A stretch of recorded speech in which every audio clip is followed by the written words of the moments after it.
trust is in dealerships is eroding, and we've seen this decline in the last.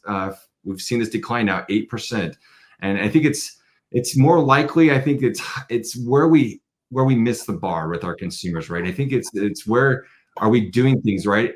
Did we send a video this time? We didn't send a video this next service, right? And now our consumers are starting to look. Hey, I miss those types of things, right? Yeah. Every visit matters. Every little step in the process matters, right? Totally. I think 100%.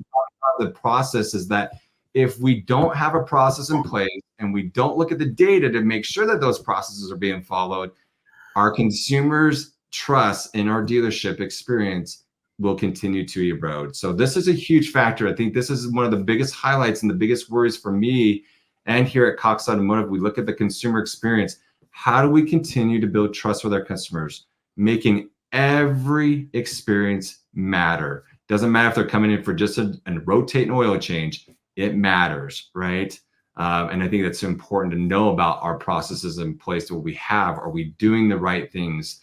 And if we're not doing the right things, make the change today, right? If you don't know how to do that, speak to Tully Williams, right? To Neil Auto Group, right? These people who have been in the business for a long time, who know how to do that. But we can also talk to Cox Automotive, right? We'll help you, give you the insights of where you should be and how we can help you too here as well.